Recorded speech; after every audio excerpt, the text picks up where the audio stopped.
crónica, y luego la que es medicamentosa que vamos a ver. Pero es súper fácil, ¿verdad? Pero clínicamente es igual en todos, que vamos a ir viendo qué es lo que aparece, cómo se transmite, ¿verdad? De paciente a paciente o de repente, ¿verdad? De persona a persona. Y cómo vamos a evitar. Solemos tener hepatitis. Empezamos con la hepatitis viral aguda. En la actualidad se conocen 5 tipos de hepatitis etiológicos viral causadas por los virus hepatotropos, la A, B, C, D y E. Entonces tener en cuenta que existen 5 tipos de hepatitis A a la E. Vamos a ver cada una de ellas cómo se transmite. Otros virus pueden afectar el hígado y causar en ocasiones manifestaciones de hepatitis, aunque primariamente otros órganos. Entre ellos incluye el virus de Epstein-Barr, citomegalovirus, herpes simple, virus de varicela zoster y el parvovirus B19, teniendo en cuenta que otros también pueden afectar. Empezamos con virus de la hepatitis A. Pertenece al género Hepatnavirus de la familia de los picornavirus. ¿Cuál es la pregunta acá o lo que importa? ¿Cómo se transmite? Virus de hepatitis A se produce por vía fecal oral, sea por contacto de persona a persona o por contaminación de agua o alimentos con materias fecales que contienen virus. El primer mecanismo ocurre en niños y personas con hábitos higiénicos insuficientes en relación con el lavado deficiente de las manos. Es el segundo responsable de brotes epidémicos. Entonces, ¿dónde podemos ver con frecuencia virus de hepatitis A como transmisión? En las guarderías, por ejemplo, ¿verdad? Porque aquí estamos bien diciendo fecal oral, primer mecanismo ocurre en niños, personas de hábitos higiénicos insuficientes. ¿Cómo le dijimos guardería en portugués? Creche. Creche, eso sí. Oh, like, te amo, Jorge.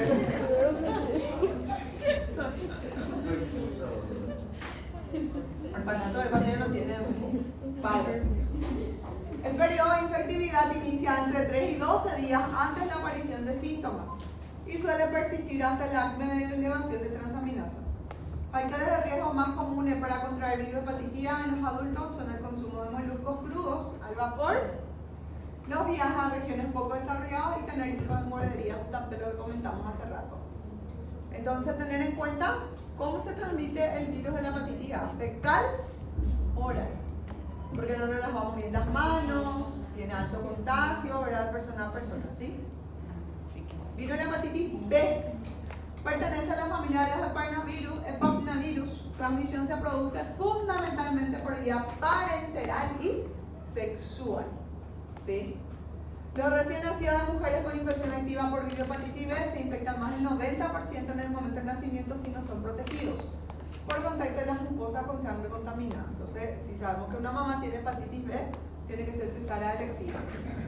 Las personas más expuestas a contraer virus de hepatitis B son las que presentan mayores oportunidades de inoculación percutánea con material contaminado, como los drogadictos que utilizan vía intravenosa, personal sanitario, todos nosotros, y los pacientes hemodializados, así como las personas con vida sexual promiscua, homosexuales y los que conviven con infección crónica por virus de hepatitis B, más frecuente en sexo masculino mayores de 40 años. Entonces, ¿cómo es la transmisión del virus de hepatitis B? Parenteral y sexual, porque eso es pregunta de examen.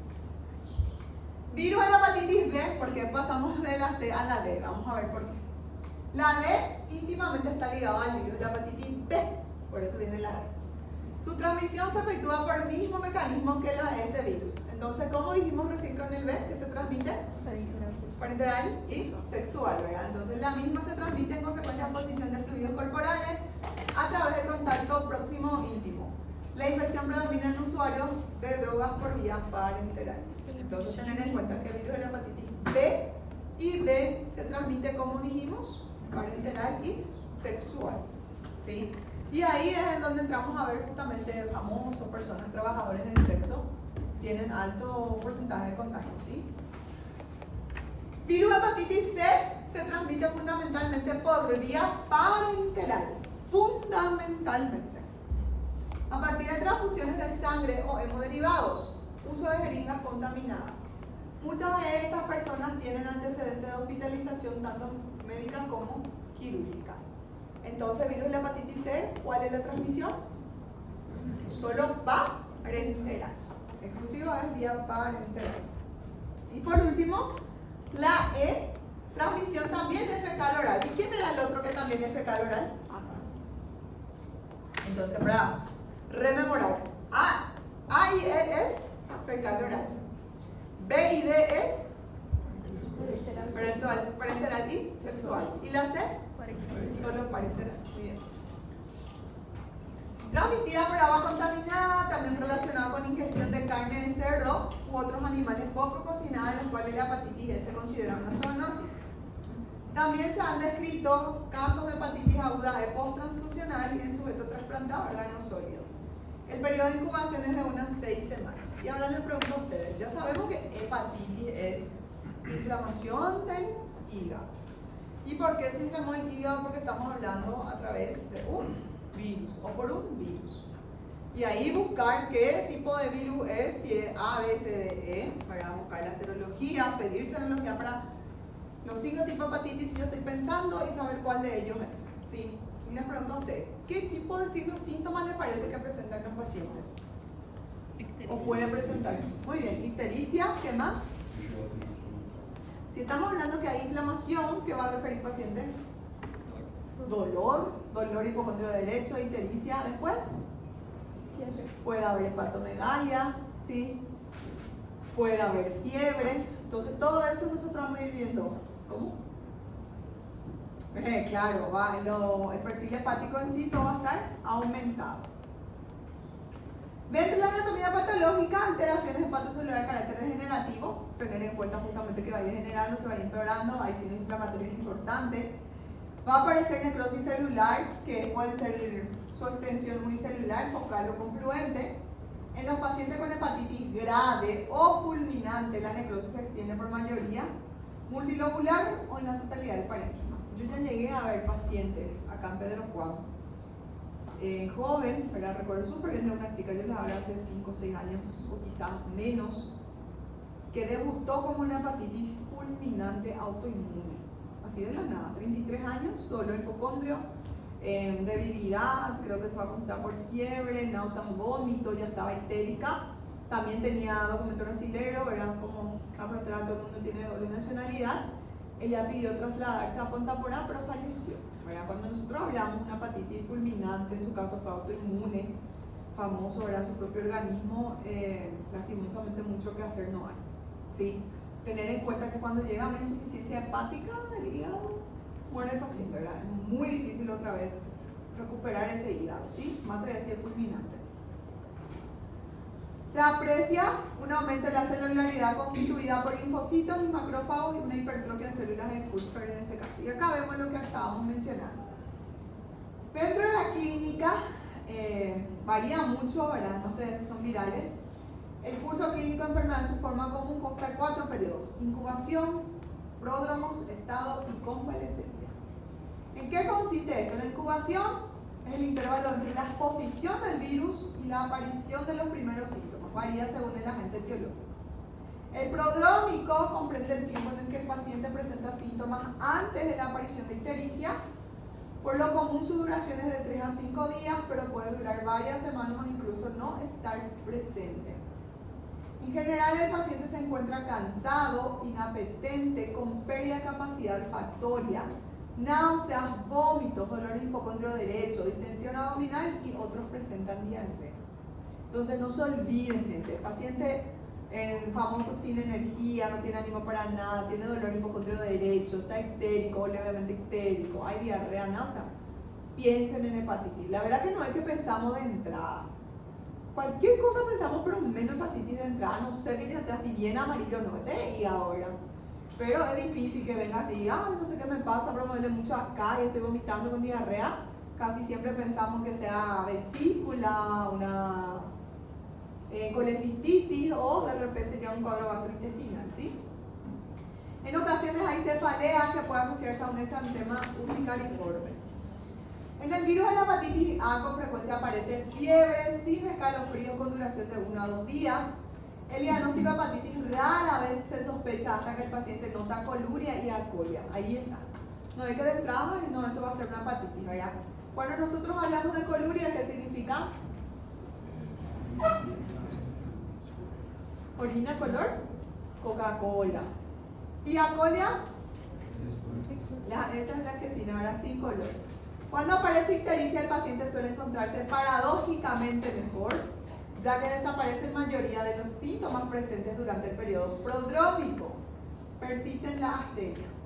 La intensidad de la ictericia es variable, puede oscilar desde una leve coloración amarillenta de la esclerótica hasta un intenso color amarillo verdoso de piel y mucosas. Duración de la ictericia varía entre 2 y 6 semanas. Durante este tiempo el paciente suele perder peso, incluso sin que exista anorexia. Con la disminución de ictericia, comprueba la recuperación de sensación de bienestar. Periodo de convalescencia se inicia con la desaparición de la ictericia. Al examen físico, además, la ictericia consta hepatomegalia, esplenomegalia, 10 a 25% de los casos. Generalizando entonces, ¿qué presentan los pacientes con hepatitis o sospecha de hepatitis? Dolor en hipocondrio derecho, astenia, famoso no tengo ánimo para nada, debilidad, ¿sí? Náuseas, puede haber vómitos, hay diarrea. Y lo más característico que sí de entrada, si yo le veo a un paciente así, ya pienso en esto de hígado, es la ictericia, ¿verdad? Entonces no dejar de pensar en eso. Y ahora les pregunto a ustedes,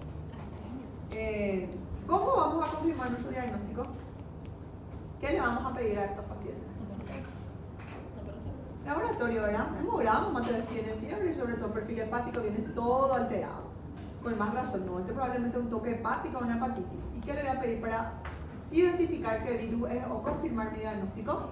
Serología para hepatitis. Y allí probablemente, dependiendo, ¿verdad? Digamos, por ejemplo, que es un niño. ¿Cuál es hepatitis más frecuente en el niño? Dijimos el A, por ejemplo, ¿verdad? Entonces, más específico, ¿verdad? Tal, se queda en la guardería, todo eso. No, probablemente hepatitis A, le voy a pedir hepatitis A. Si viene y me dice, doctora, yo trabajo luego como trabajador de sexo, qué sé yo, ¿qué tipo de hepatitis voy a pensar? B, que es lo más frecuente, ¿verdad? Entonces, o personal sanitario nosotros, ¿verdad? Todo eso. Pero el famoso, ¿verdad? Clínicamente tengo una hepatitis, pero no sé, ni tengo idea, porque el paciente es un paciente, qué sé yo, pulcro y demás cosas. Entonces vamos a tener que pedirle serología para los 5 tipos de hepatitis, ¿verdad? Porque no tengo un diagnóstico específico y mi paciente aparentemente es un paciente, qué sé yo, entendido, profesional, me niega lo que le pregunto, entonces no sé cuál de ellas podría ser, ¿se entiende? Entonces le vamos a pedir los 5 tipos y escribimos luego. Serología para hepatitis y pongo lo A, B, C, D y E. Hepatomegalia é uma característica frequente ou não? Sí, es frecuente, pero no significa que sí o sí va a estar muy grande, ¿se entiende? Puede haber ya, incluso ya podemos sentir la palpación o recién una ecografía nos dice y nosotros no sentimos todavía. Porque más o menos el 25%, así como menciono, nomás presenta, ¿se entiende? Pero sí hay, sí vemos. Dentro de las alteraciones bioquímicas, bilirrubinemia con incremento de ambas fracciones y aumento de la actividad de aminotransferasa sérica, que es la transaminasa, 20 a 40 veces por encima de valores normales. Y tener en cuenta que cuanto más avanza, o sea que aumenta esto, digamos que el paciente se internó hace 2 días, no hay mejoría, le pedí su perfil hepático, viene en ascenso, estamos aumentados. Eso significa que va empeorando ese paciente, ¿sí? Dentro del diagnóstico suele establecerse por criterios clínicos y se basa en la historia y alteraciones analíticas, en especial inicio agudo del cuadro y elevación de transaminasas. Y nuestro pronóstico de la hepatitis vírica suele ser bueno en la mayoría de los casos. El criterio de curación es la normalización de las transaminasas, por lo que se debe considerar que los valores altos indican actividad de la enfermedad. Entonces, si nosotros le pedimos un control, como les dije, y persiste alto, la hepatitis está activa. ¿Sí? O el paciente se va a morir. Tratamiento: no existe tratamiento específico de hepatitis A y E, se recomienda asintomático. Duración del tratamiento no está bien establecida, aunque se considera que deberá continuarse hasta la seroconversión. Hospitalización rara vez es necesaria en la hepatitis vírica aguda. Recurso normal, reposo en el periodo de astenia. Tratamento sintomático en general, ¿no? Não tem cura, então. Não, você não se livra da hepatite nunca. En realidad se tiene que mejorar. Si vos ya tenés, No puede te volver a siento. activarse. Exactamente. Exactamente. Mas você não se livra nunca mais. No. Pero ya te quedas con ese antecedente y Das dices, 5 tipos. exactamente. No, del que tuviste. Não, sim, mas ¿Verdad? entre Dentro de los as 5 sí, incluso puede cronificarse. El único que no cronifica era la E. Después los otros que podrían cronificar. E tem como ter mais de uma, né? Tiene. si hay un paciente así completamente convaleciente, vomita, está deshidratado, no tiene ánimo ni internas.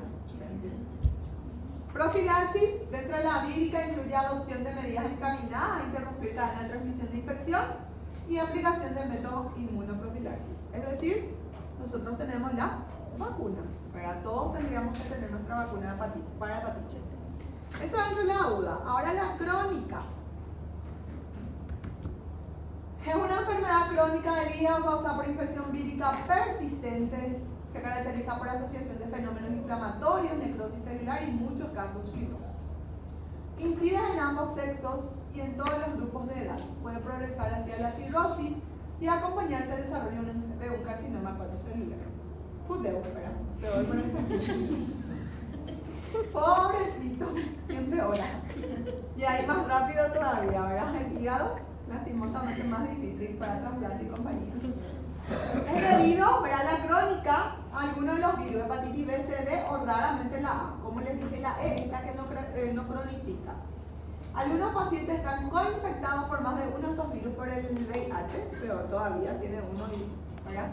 El diagnóstico etiológico se realiza mediante determinación de marcador serológico específico, que ya sabemos. Dentro de la patogenia, por virus B, se cree que la actividad de la enfermedad está en relación con el ataque inmunitario mediado por linfocitos T citotóxicos contra los hepatocitos, en cuyo interior se replica el virus B. Razones que determinan la cronificación de la infección en algunas personas infectadas no se conocen. Es famoso, ¿verdad? Porque justo yo cronifique o porque cronifico.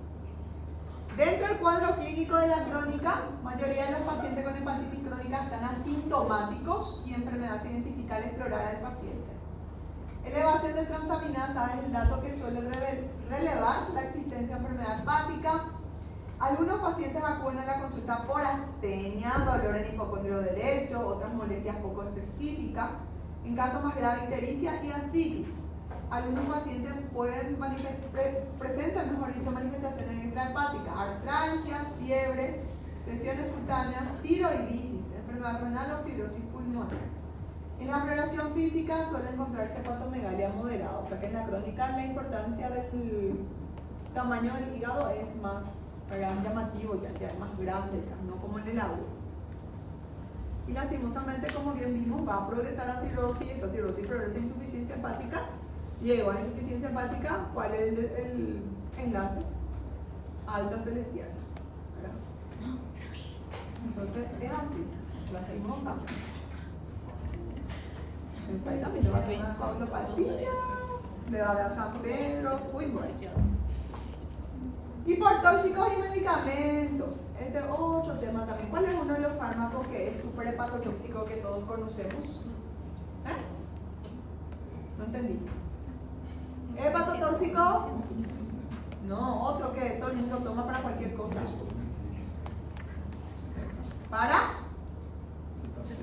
Paracetamol.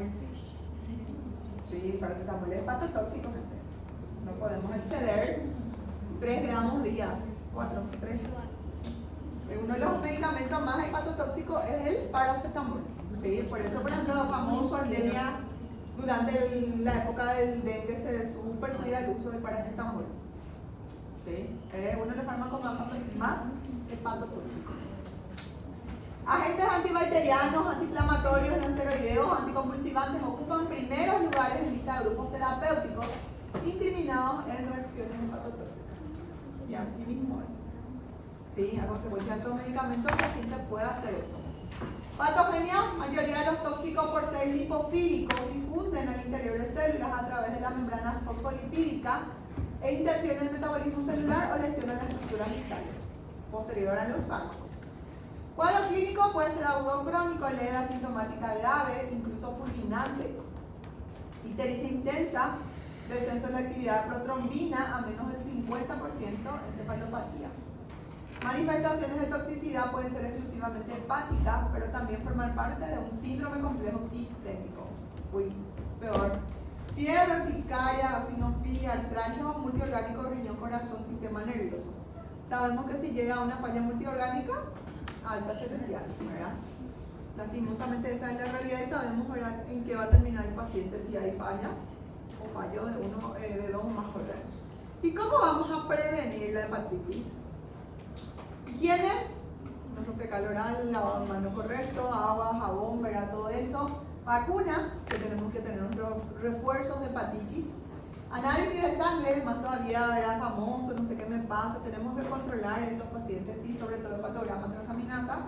Evitar compartir jeringas, yo creo que eso nos adictos nomás luego. Y reducir el consumo de bebidas alcohólicas, tóxicos. Sabemos bien que ese es uno de los motivos por el cual vemos muchos pacientes con cirrosis hepática. ¿Por qué? Por el consumo de alcohol, ¿verdad? Crónico, paciente etilista crónico. No sé si algunos vieron, pero había un paciente cirrótico ya con insuficiencia hepática en el hospital que anteayer se fue de alta porque era alcohólico, era antilista. Ya está detonado ese paciente. Preguntas, gente. Hepatitis da gusto y es fácil. Como les dije, lo que